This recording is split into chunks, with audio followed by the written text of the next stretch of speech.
que é mais importante a harmonia do que estar certo. Você com você mesmo, quem é que você vai enganar? Você corre e permanece insatisfeito até a morte. Vê a felicidade no lugar onde está. O budismo sempre acreditou que nós poderíamos mudar o mundo através das mentes, né?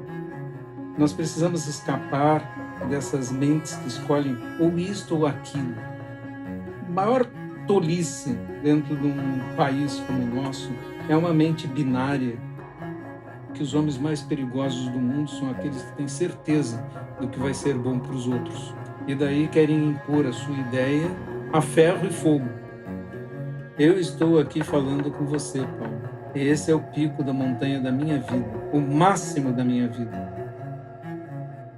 Olá, mais uma vez, seja muito bem-vindo, bem-vinda, bem-vinde ao Alma Masculina. Eu sou Paulo Azevedo e junto com os meus parceiros e parceiras, continuamos com a segunda parte do episódio 64 com o orientador espiritual e religioso budista Monge Gensho sobre o despertar das masculinidades, os 3 venenos da mente, a aversão, o apego e a raiva, masculinidades e o mundo corporativo, além do nosso quadro aspas e ótimas dicas do quadro Escuta Aqui. Vem com a gente nessa ótima continuação da conversa. E se você quer ajudar a seguirmos com este espaço de resistência afetiva na podosfera, participe da nossa campanha de financiamento coletivo no Orelo, que dá acesso a benefícios exclusivos. Acesse orelo.cc/almasculina e saiba mais. E a cada vez que você ouvir nossos episódios pelo Orelo, você nos ajuda a manter o Alma Masculina no ar. Então, dê o play no Alma Masculina no Orelo. E nessa primeira parte da conversa a gente falou sobre visões das masculinidades, budismo, relação entre trabalho, dinheiro, sucesso, empatia, harmonia. E eu abro essa segunda parte com o nosso quadro aspas, trazendo um livro que eu tenho certeza que o Sensei conhece muito bem. Aspas. O sofrimento provém do apego. Essa é a informação que ouvimos. Melhor dizendo, por causa do apego, entramos em sofrimento. Isso é bem verdade. Em geral, sofremos pelas coisas nas quais colocamos nosso coração. Aí estará a possibilidade de nosso sofrimento. Mas, de fato, nenhuma das coisas do mundo é permanente, sólida ou estável. Tudo está sempre mudando. As coisas surgem e desaparecem. Iremos perder as coisas que julgamos preciosas: amores, pessoas, crédito, fortuna, fama, porque nos agarramos a elas e colocamos nelas nosso coração. Então sofremos por essas perdas. Temos dificuldades de nos libertar desse tipo de sofrimento porque fomos ensinados desde pequenos a chamar as coisas de meu e minha. Porque nosso primeiro aprendizado é que temos um eu. Logo depois, aprendemos o é meu. Assim, como agregamos essas coisas ao nosso eu, quando elas partem, sofremos. Então, quanto mais memórias nós guardamos disso, mais sofrimento teremos. Os 3 venenos da mente, presentes nos discursos de Buda, são o apego, a aversão e a raiva. São eles que transformam todos os nossos bons sentimentos em prisões. O apego, por exemplo, transforma o amor em ciúmes e gera sofrimento quando o objeto de nosso apego é perdido. Ele também transforma a própria vida em uma prisão quando nos agarramos a ela sem compreender que nascimento e morte fazem parte de um fluxo e que são um mero evento ao longo de nossa vida. O outro grande veneno da mente é a aversão. Ela se manifesta em tudo que não gostamos ou detestamos. Cria sentimentos de repulsa e desgosto. É tudo que olhamos como reprovável nos outros. Por meio dela, vemos o outro claramente como separado de nós. Por isso nos afastamos. Nesse sentido, é um sentimento oposto ao apego. Enquanto este quer agarrar, a aversão quer afastar. O terceiro é a raiva. Ela surge quando nos deixamos tomar por um sentimento turbulento, agressivo e que se manifesta das mais diferentes formas. Como se fosse uma espécie de loucura que nos tira a sanidade. O apego é um grande problema. Para sermos verdadeiramente livres e amarmos, não podemos deixar esse sentimento nos dominar. Da mesma maneira, para sermos livres e nos sentirmos só, não podemos selecionar qualquer ser e dizer que temos aversão por ele. Assim, não haverá equidade com todos. Se cultivarmos esse sentimento, estaremos cultivando o contrário do apego. E isso também irá nos separar de tudo e nos tirar o equilíbrio. Então, quando esse sentimento surgir, temos que considerar as boas qualidades das pessoas, dos animais ou objetos que são alvos dele. O sentimento de raiva, por sua vez, deve ser evitado como se fosse fogo, pois ele é perturbador. Para isso, devemos mudar nossa mente e nosso modo de falar e pensar. Como é tão perturbador, a ponto de tirar toda a nossa lucidez, ele impede o despertar. Essas são as palavras de Buda. Livro O Caminho Zen, de Monge Gensho. O senhor conhece esse autor? Eu tendo a concordar com ele. Eu gostei bastante dele, estou gostando ainda mais dele aqui ao vivo. E vou falar uma coisa para o senhor, que eu senti isso ouvindo e conhecendo o senhor. O senhor deve ter muita gente querendo ser amigo do senhor, né? Não sei. Porque deve ser muito legal conviver com o senhor, assim, ser filho do senhor. Você já contou na primeira parte que os filhos todos foram para sua casa. Porque eu sinto que a gente está precisando cada vez mais de acolhimento nessa vida e não de confrontos, embates constantes. É verdade, não é? Eu costumo dizer aos meus alunos, né, na comunidade budista, que é mais importante a harmonia do que estar certo. Não importa que você tenha razão. É melhor ficar calado porque a harmonia é melhor do que estar certo. Nós fizemos um retiro esses dias, 4 dias em Brasília, em silêncio. Aí quando a gente começa o retiro em silêncio, eu digo assim, a gente não pode dizer obrigado, por favor, nem desculpe, nem bom dia, nem boa noite. Ou seja, todas as palavras estão extintas aqui. Nós devemos fazer reverências uns para os outros, dar um lugar para os outros. E sempre tem pequenas lições, né? Por exemplo, um dia tinha sopa na janta e a cozinha fez menos do que seria necessário, ou algumas pessoas pegaram mais do que deveriam, né? E o monge, o mestre, ele come por último, ele é o último a se servir. Quando chegou na hora de eu me servir, eu e meu secretário, né, outro monge, né, que fica do lado do mestre sempre, nós não tínhamos comida para nós, né? Então nós sentamos lá e comemos um pedaço de pão em silêncio, sem dizer coisa nenhuma, né? E eu achei maravilhoso, né? Eu achei maravilhoso porque era uma enorme lição de que aquela pessoa que é mais importante, ela pode ficar sem. Porque são as novas que precisam de forças para treinar. E se ele já realizou alguma coisa, ele pode fazer jejum, não tem importância. Algumas pessoas ficaram envergonhadas e tudo mais, mas foi uma lição, né? Foi uma lição para todos, porque ninguém podia dizer nada. Então todo mundo tinha que se servir, já tinham se servido, comer. Então a harmonia ali de não dizer nada, absolutamente nada, de não ver ninguém reclamando, de não ver ninguém repreendendo, nem nada, era a coisa mais magnífica que poderia haver. E os retiros do Zen são retiros para essas lições, né? São lições ficar calado e quieto, assim, 8, 9 horas por dia virado para a parede. Quieto, sentado em meditação. E aí, então, você tem que ficar consigo mesmo, com tudo aquilo que nosso amigo psicanalista falou antes, né? Com todas aquelas coisas que estão dentro de si e que você até pode tentar enganar um psicanalista, um terapeuta, dizendo coisas que não são bem a verdade. Mas na frente de uma parede, você com você mesmo, quem é que você vai enganar? E uma dessas lições que eu ouvi, registrei e quis compartilhar com os nossos ouvintes aqui, foi uma que numa palestra, e também disponível em podcast, que no final, aqui no Escuta Aqui, a gente vai trazer essa dica. Você disse que quando um único ser sofre, todos sofremos. Eu e o outro somos a mesma coisa. Estamos interconectados.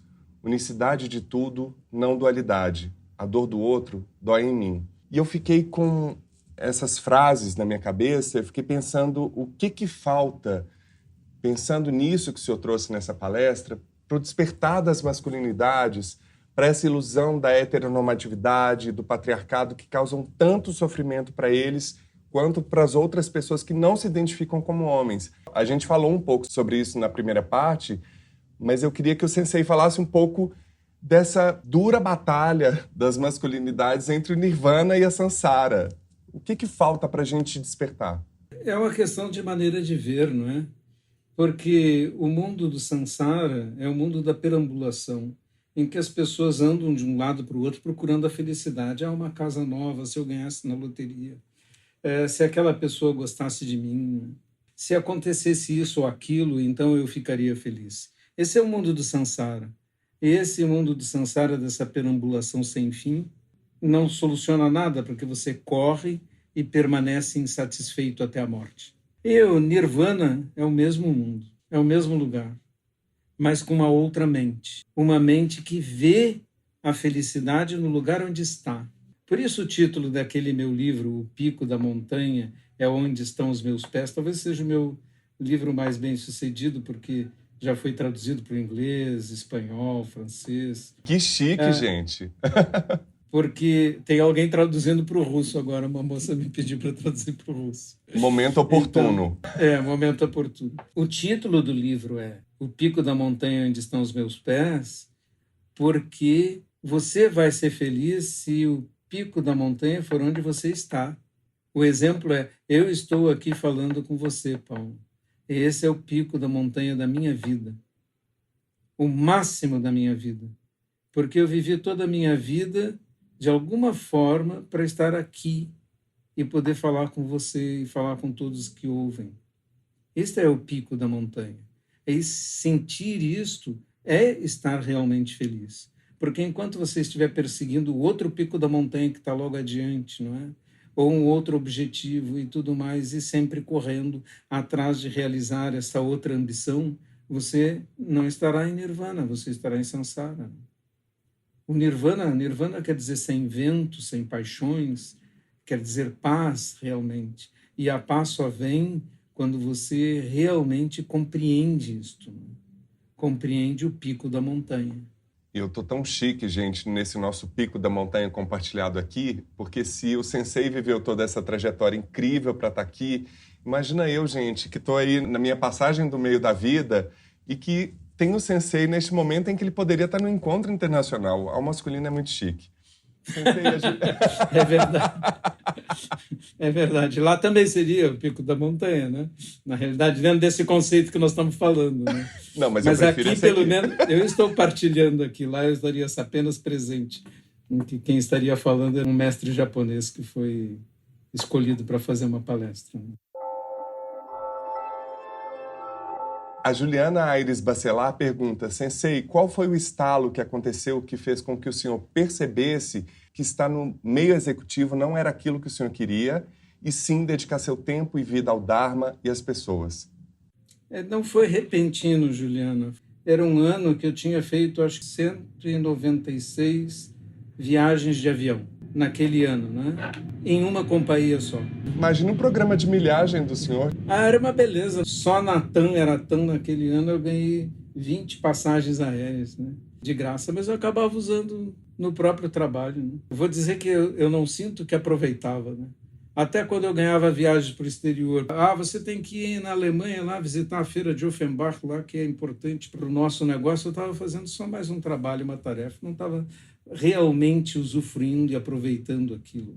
Eu percebi isso e fui até um mestre, pedi a ele, eu disse, eu gostaria de ser um monge. E ele disse, por quê? Eu disse, porque eu estou sempre viajando, porque eu estou sempre correndo atrás do dinheiro, porque estou sempre fazendo isso e aquilo, trabalhando assim, e não me sinto feliz, parece que minha vida não tem sentido, não é? E ele disse, mas eu faço a mesma coisa, eu passo meu tempo viajando e falando e preciso reunir recursos para construir as coisas que eu quero construir, é igual. Não vejo por que você vai ser um monge. E me recusou, né? E eu ainda tive que esperar mais 2 anos para convencê-lo. E só quando eu já estava trabalhando como se fosse um monge, com grupos de meditação e coisas assim, aí sim ele cedeu, porque eu tinha entendido que eu tinha que continuar trabalhando daquele jeito e ainda tinha que acrescentar um trabalho de monge em cima. E eu passei 15 anos mais trabalhando como consultor e ao mesmo tempo sendo monge. Só que eu trabalhava como consultor para ganhar dinheiro, para financiar o meu trabalho de monge, não mais para ser um homem rico. ou bem-sucedido, né? Mas dizer assim, quando é que eu consegui alguma coisa, isso demorou. Demorou anos ainda. Demorou anos até eu entender o que estava fazendo e compreender o que estava fazendo realmente. E, na verdade, meu sentimento hoje é que agora eu estou começando a entender. Ainda não posso dizer assim, eu entendi. Eu estou começando a entender. E ainda tem muito caminho pela frente. Talvez muitas vidas ainda pela frente, né? Essa talvez seja a melhor resposta dessa entrevista até agora, né? Eu discordo do senhor, porque eu tenho aqui uns highlights já The Best of Monge Gensho, porque eu tô, na verdade, me controlando aqui na emoção, porque, Monge, eu vou para a reta final com muita tristeza, porque por mim a gente faria aqui um retiro de muita fala com o senhor, de 4 dias, para poder absorver cada vez mais. Cá entre nós, o que nós, homens, ou pessoas que nos identificamos como homens, podemos fazer para reconstruir o nosso país? O budismo sempre acreditou que nós poderíamos mudar o mundo através das mentes, né? Através das nossas próprias consciências, do nosso esclarecimento. Ele sempre acreditou nisso. Buda, ele se considerava um professor, né? E até hoje, né? Sensei quer dizer professor, né? O mais velho, o mais antigo. A responsabilidade é ensinar o Dharma, a sabedoria. Nós precisamos de mais sabedoria. Nós precisamos escapar dessas mentes que escolhem ou isto ou aquilo. Maior tolice dentro de um país como o nosso é uma mente binária que sempre pensa, se você não pensa desse lado, então você pensa do outro. As coisas não são assim.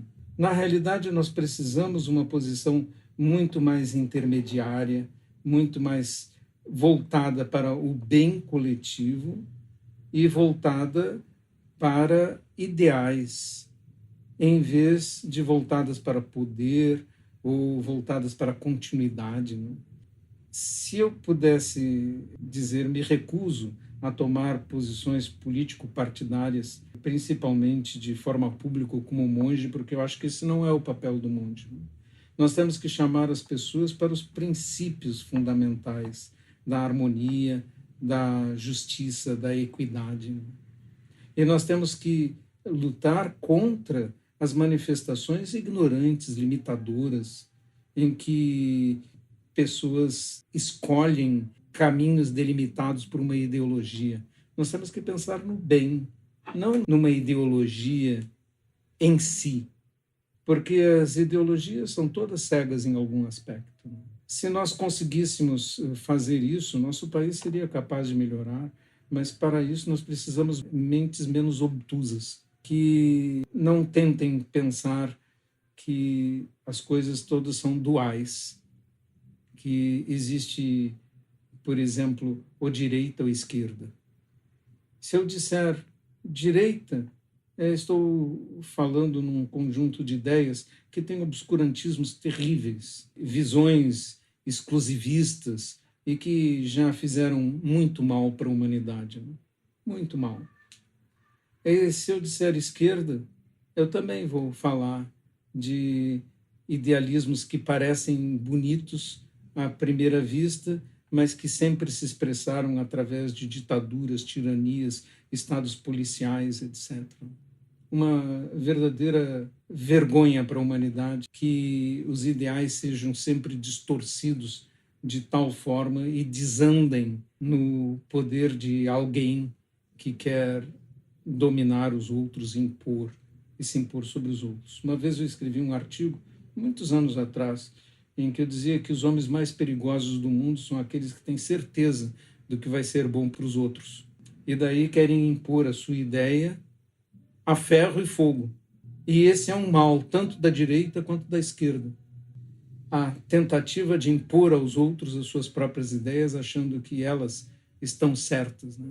Às vezes eu vejo até monges budistas caírem nessa esparrela e colocarem na sua identidade, eu sou de extrema isso ou de extrema aquilo. Um monge jamais poderia dizer que sou de extrema isso ou sou de extrema aquilo. Isso só manifestaria sua mente dual, o que é exatamente o contrário do que Buda ensinou. E é tão insano para a gente que vê de fora pessoas que se dizem lutar pelo povo ou por um todo, sendo que essa visão dual que você trouxe, ela já exclui grande parte das pessoas, né? É impossível você pensar num coletivo, num bem, à medida que você só quer priorizar e proteger os seus, né? Eu tenho trazido essa pergunta porque eu acho que é um ano muito importante para a nossa história, nesse contexto de tamanha fragilidade, e em que a gente precisa realmente olhar no olho daqueles que podem nos representar dentro desse sistema que está aí seguindo a duras penas, e a gente não sabe até quando vai resistir, mas entender que qualquer papel de liderança tem que ser para o maior número de pessoas, né? Escuta aqui. Monge, por favor, dicas de filmes, livros, documentários, artigos, que inclusive você citou esse. Se você tiver ele disponível na internet, a gente quer disponibilizar aqui no site do Alma Masculina. Bom, vamos começar pelos meus mesmo. Por favor. Então, O Pico da Montanha Onde Estão os Meus Pés é um livro para iniciantes no budismo. O Caminho Zen é para quem já leu o primeiro, que é esse que você leu um trecho aí, né? Que tem na capa um barqueiro indo da direita para a esquerda. Esse é proposital. O simbolismo é o barqueiro que chegou à margem da sabedoria, olha para outra margem e vê pessoas ainda perdidas na margem da ignorância, então ele volta para buscá-las. E esse é o trabalho do Bodhisattva, do ser que tem uma mente de compaixão, uma mente compassiva. Em terceiro lugar, eu gostaria de recomendar Duvidar da Própria Compreensão, do meu amigo Densho Quinteiro, que também está disponível na loja do Daisen, daisen.org.br. Na loja, esses livros estão disponíveis e As Horas Mortas, de Monge Komyo, também está disponível. Eu vi um filme, acho que você deve ter visto também, A Sombra de Stalin, no Netflix. Ah, eu vi. É maravilhoso. Tem uma cena realmente... Uma cena com crianças e o personagem principal que é antológica. Não vou narrar porque é spoiler, né? Então, mas essa cena, se vocês lembrarem do que eu estou dizendo, essa cena, vocês vão lembrar do que eu estou falando. Está disponível no Netflix. É sobre o Holodomor, a grande fome na Ucrânia na década de 30, quando Stalin mandou levar toda a comida que estava na Ucrânia para Moscou, e morreram 6 milhões de ucranianos de fome. E agora nós nos admiramos que os ucranianos não queiram ser russos. E isso foi o ato de um homem como Stalin. Eu queria dizer também que a cultura russa é magnífica, tanto na música. Gostaria de recomendar a qualquer um que ouvisse o concerto número 2 de Rachmaninoff para piano e orquestra, e o concerto número 3 também, que é considerado uma enorme dificuldade para os pianistas, né? Que ouvissem também os grandes violinistas russos, como Yasha Heifetz, que foi talvez o maior violinista do século XX. E também, nesse momento, os livros de Svetlana Alexievich, que é bielorrussa e que escreveu A Guerra Não Tem Rosto de Mulher, outros livros, todos eles um verdadeiro soco no estômago, que ganhou o prêmio Nobel não faz tanto tempo e que é precioso. Eu fico espantado com a ignorância que pode aparecer, como gente que resolve tirar estrogonofe do cardápio ou cancelar estudos de Chekhov. É surreal. Imagina se fizesse isso com brasileiros por conta do nosso atual presidente, ou fizesse isso com a cultura americana que invade países aí há décadas. Né, assim, a cultura do cancelamento chegou num limite tal de ignorância. Isso é pura imbecilidade, né? Pelo contrário, o povo russo, e com as pessoas que estão lá e que se opõem às guerras imperialistas, né, e territoriais, ela tem que ser respeitada, e nós não podemos jamais confundir uma coisa com a outra. Jamais. As pessoas pensam simplesmente demais. Eu sou contra o que a Rússia está fazendo, vou tirar estrogonofe do cardápio. Aqui, na minha casa, estrogonofe é de cogumelos, mas de qualquer jeito continua sendo estrogonofe. E para quem não leu, que está esquecido, talvez seja até difícil de encontrar, A Pele, de Curzio Malaparte, que era um escritor italiano que escreveu sobre a Segunda Guerra Mundial. As ideias são as mesmas, né? Todos esses grandes autores, assim como foi depois da Primeira Guerra Mundial, Erich Maria Remarque, com seu famosíssimo Nada de Novo no Fronte Ocidental, e que tem uma recomendação maravilhosa feita pelo governo de Hitler, né? Ele mandou queimá-lo, mandou queimar os livros de Erich Maria Remarque. Isso é uma recomendação perfeita, né? Eu comecei a me dar conta do que acontecia na Rússia quando li o Arquipélago Gulag, de Solzhenitsyn. Mostrava o que acontecia naquele paraíso soviético. Então, se nós começarmos a falar sobre livros, essa conversa não vai acabar tão cedo, né? Eu queria trazer 4 dicas rápidas. A primeira, ouçam, sigam o podcast Gotas do Dharma e também o canal do YouTube da comunidade Daisen, que traz esse nosso ilustríssimo convidado. Se você teve perguntas ao longo dessa conversa, se teve insights, reflexões, despertares ao longo dessas 2 partes dessa conversa, imagina ouvindo o monge na sua privacidade, na sua oportunidade de tempo, na sua janela de tempo. Então aproveita, não perca essa possibilidade que a tecnologia está nos dando de ter essa sabedoria, essa maneira de ver o mundo que implode qualquer compartimentação e qualquer assertividade sobre conceitos que a gente traz tão arraigados. Queria trazer a dica de uma série chamada O Psiquiatra ao Lado, uma série que está disponível na Apple TV, que é baseada numa história real de um podcast também, que conta a história do Dr. Isaac Ike Hashkov, que ele tem uma relação com o paciente tão invasiva que chega ao ponto dele tomar a casa desse paciente e traz muitas das questões que a gente explora aqui. Muito impressionante ouvir, depois de assistir a série, o podcast, que está disponível em diversas plataformas, que também chama o Psiquiatra ao Lado, e você ouvindo aqueles personagens que estão muito bem representados nessa série, que se coloca como cômica, mas à medida que você vai assistindo, você fala assim, meu Deus do céu, como a gente, numa situação de fragilidade, se sujeita tanto ao domínio do outro desta maneira. É muito bacana, é uma série muito divertida e que as pessoas têm falado pouco. E sobre Oscar 2022, eu queria trazer 2 filmes que trazem memórias, que trazem lugares da infância, da adolescência, da juventude. O primeiro deles é o Belfast, do Kenneth Branagh, que conta a história um pouco baseada nas histórias da vida dele, de uma infância na Irlanda do Norte, de uma classe trabalhadora que tem a sua vida atribulada pela guerra entre protestantes e católicos. O protagonista, que é uma criança, eu não sei como eles acham esse tipo de ator mirim, com tanta sensibilidade, com tanta verdade. Tem várias indicações, inclusive da Judi Dench, que está lá como avó dessa criança, e você mergulha ali naquelas memórias e vai percebendo o quanto que esse olhar desse menino, diante de tamanha tragédia, né, no próprio país, com conflitos internos, ele consegue ter afeto, apoio e ainda assim sobreviver a esse contexto tão trágico por vias muito amorosas. E o outro que é A Mão de Deus, que foi indicado ao Oscar de filme internacional, que é do Paolo Sorrentino, que é um diretor italiano que eu adoro, que já fez A Grande Beleza, que também é um pouco baseada nas memórias dele. Aliás, o Oscar desse ano está permeado de filmes que trazem um pouco dessas lembranças dos seus criadores e conta a história de um menino também e como é que ele vai lidando com alegrias inesperadas, com a possibilidade da chegada do Diego Maradona nos anos 80 na cidade dele. E até que a vida o atropela com uma tragédia.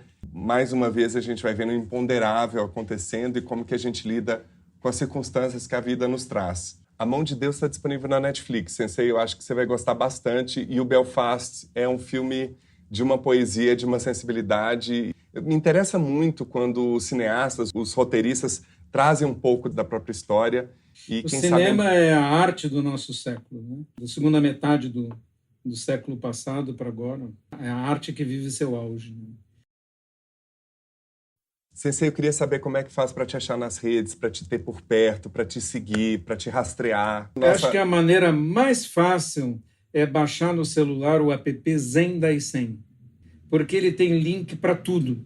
Tem link para blog, tem link para YouTube, tem link para todas as coisas. Então, baixando o app Zen Daisen, que é gratuito, no seu celular, tem versão em iOS e versão em Android. Você tem acesso a tudo que nós fazemos, que na realidade é muita coisa, porque não sou eu quem faz, é uma equipe enorme de alunos meus que fazem um trabalho dedicado e que são realmente inestimáveis. E é um trabalho realmente impecável mesmo. E se você tem Instagram, vai lá no @monjegensho e você também consegue chegar no aplicativo ou pelo nosso site www.almasculina.com.br. Sensei, quem você gostaria de ver e ter aqui no Almasculina e por quê? Eu gostaria que você entrevistasse a jornalista, minha filha, Valéria Chalegre, que escreveu um blog magnífico sobre o filho dela que teve leucemia e que acabou de vir de Dubai e tem uma vivência extraordinária na arte. E acho que ela vai ser um personagem muito interessante de ser entrevistado. Realmente. Que lindo o pai indicando a própria filha. Sensei Gachô, muitíssimo obrigado por esse tempo aqui com a gente. Muito obrigado. E vida plena, que a gente possa ter o senhor por muitos e muitos anos ainda. Obrigado, Paulo. Siga a Masculina no Orelo ou na sua plataforma de podcast preferida para não perder nenhum novo episódio. Você já tem um encontro marcado com as escritoras indígenas Julie Dorrico e Márcia Waina Cambeba, o chefe de cozinha e empreendedor social Davi Hertz e o multiartista André Abujanra. As conversas estão imperdíveis. Siga as nossas redes sociais no Twitter e no Instagram, @almasculina, e se inscreva no nosso canal no YouTube e no Telegram. Basta procurar no aplicativo por Almasculina ou acessar t.me/almasculina. Vai ser um prazer saber sua opinião, contar com a sua participação nas pautas, sugerir convidados e muito mais. Também visite nosso site e conheça todos os episódios na íntegra, além da transcrição do aspas, lugares comuns e as dicas do Escuta Aqui. Vai lá em almasculina.com.br. Você já sabe, mas não custa lembrar. Se você quer levar o conteúdo do Almasculina para sua empresa ou evento, envie um e-mail para contato@almasculina.com.br. Vai ser um prazer compartilhar essa rica experiência que tem sido nossos encontros sobre autoconhecimento, diversidade, vulnerabilidade, entre tantos outros temas, sempre relacionados às masculinidades para quem se identifica como homem ou convive com um. Colabore para manter o Almasculina no ar por meio da nossa campanha de financiamento coletivo no Orelo. Saiba mais em orelo.cc/almasculina. E agradecemos a todos os nossos apoiadores, em especial Alexandre Valverde, Ana Maria Rodrigues, Danilo Azevedo, Felipe Rocha e Juliana Dias. Gostaria de agradecer aos nossos convidados, Monge Gensho e Christian Duncan. E também a todas as pessoas que acompanharam a gravação ao vivo deste episódio pelo nosso canal no YouTube. Mais um Almasculina fica por aqui e é feito graças a Conrado Góes, na trilha sonora original e mixagem, @conza01, Vitor Vieira nas artes e fotos, @Vitor Vieira Fotografia, Luísa Guimarães nas mídias sociais, @luisa.fguimarães, Glaura Santos, @Glaura Santos, e Soraya Azevedo, @Alves de Azevedo Soraya na colaboração, e eu, Paulo Azevedo, na idealização, roteiro, edição e apresentação, @Paulo Azevedo Oficial. Esse podcast é realizado pela Concultura. E você que nos deu o prazer da sua companhia até aqui, muitíssimo obrigado, cuide-se e até o próximo encontro.